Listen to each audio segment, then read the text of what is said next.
Questão 4 assume que o processo X é normal, ou seja, é gaussiano, e ele é estacionário também no sentido amplo.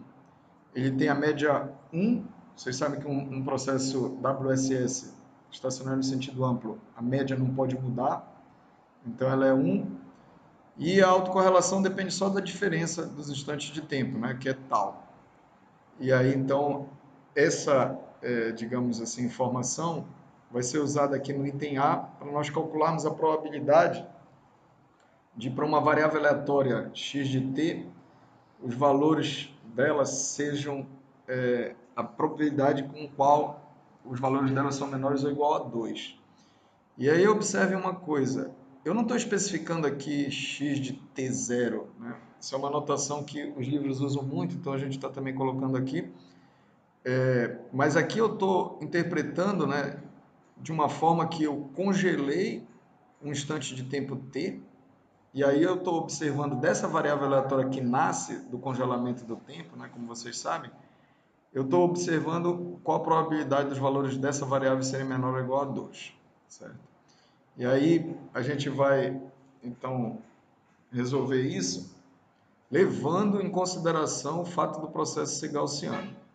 Nós vamos usar de novo, né, essa expressão que diz que o valor esperado de x ao quadrado, ou seja, a potência média, é decomposta em duas parcelas. A potência em AC, que é a variância, mais a potência em DC, que é a média ao quadrado.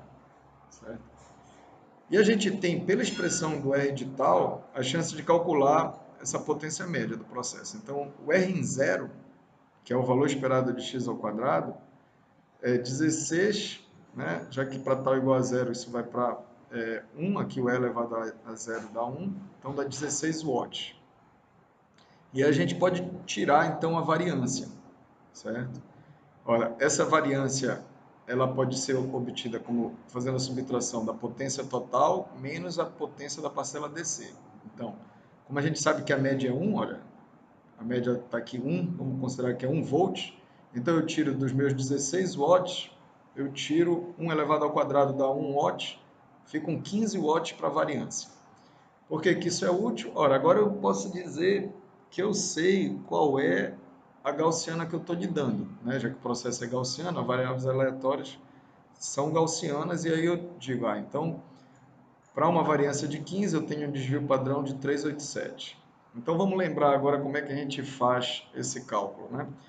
Aí eu já não estou mais lidando com processo estocástico, isso é um conceito de variáveis aleatórias. Recordem, eu tenho a função densidade de probabilidade gaussiana. A média é μ. Se eu andar menos 3 desvios padrões para a esquerda e 3 desvios padrões para a direita, eu concentro aproximadamente 99% da massa. Então, só para fazer um desenho, eu coloquei isso, né? Eu tenho que a média é 1, né? Eu sei a média aqui, e agora eu calculei que o desvio padrão é aproximadamente 4, multipliquei por 3 só para dar uma ideia. Isso daqui não é necessário para ser resolvida a questão.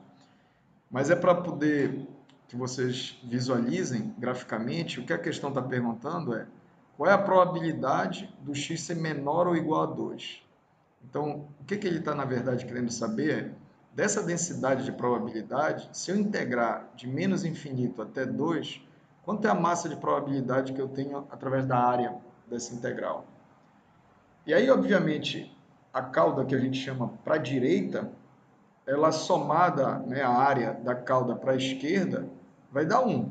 Então, para a direita tem a probabilidade de x ser maior que 2, e para a esquerda, a partir aqui desse valor 2, que é o valor que o enunciado está pedindo, eu tenho a probabilidade de x ser menor ou igual a 2. Vejam que para calcular a integral de uma gaussiana, eu não tenho uma fórmula fechada. Então, o truque que a gente faz é sempre normalizar e observar quanto é que essa área tem dada uma gaussiana normalizada, que seria aquela que tem média 0 e variância 1. E é como se fizesse uma regra de 3, né? Já que o que interessa para calcular essa área é saber o quanto desviado da média eu estou, certo? E aí, o quanto que o desvio padrão, né, dessa gaussiana, que aqui é 3,87, tem que ser levado em conta para poder fazer, digamos, essa regra de 3 com a gaussiana normalizada, cujo desvio padrão é 1. Então é isso que a gente está fazendo aqui embaixo, né?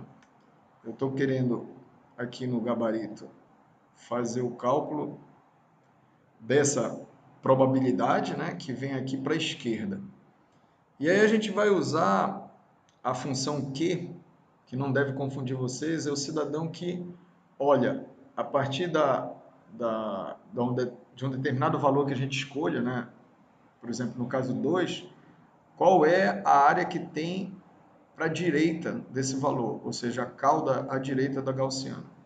Então vamos lá, vamos começar a fazer, eu espero que vocês não confundam, porque o que nós vamos fazer simplesmente é normalizar, ao invés de usar essa gaussiana, para o qual a gente teria problemas para calcular essa integral, né, não tendo fórmula analítica, a gente vai só fazer uma normalização, que é bem conhecida, ou seja, eu vou para o valor x que eu quero, que é o valor de 2, eu vou usar a função q, mas antes eu preciso normalizar. Para isso eu tenho que subtrair a média, né, que aqui no caso é 1, e dividir pelo desvio padrão, que é raiz de 15, certo? Então, uma vez que eu faço isso, eu obtenho que o número que eu vou usar para calcular a minha área aqui, notem que eu estou calculando a área à direita, é 1 sobre raiz de 15. Notem, de novo, aqui eu botei só para que fiquem lembrados que isso... Ah, opa, aqui tá errado. O que, desculpa, aqui seria de 1 raiz de 15 até infinito, certo? Não, porque senão seria da cauda à esquerda, né? Aqui seria a cauda à direita, de 1 raiz de 15, essa que é a definição do Q. E aí eu tenho aqui só a fórmula da gaussiana.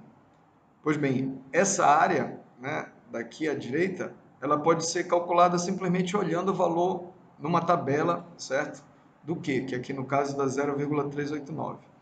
E como a gente quer, né, a probabilidade de ser menor, a gente tem que levar em conta que o Q está fornecendo a probabilidade de ser maior. Mas basta a gente fazer 1 menos a probabilidade, né, de ser maior. Então, o que a gente quer que a probabilidade de x de t ser menor ou igual a 2 é 1 menos o quê?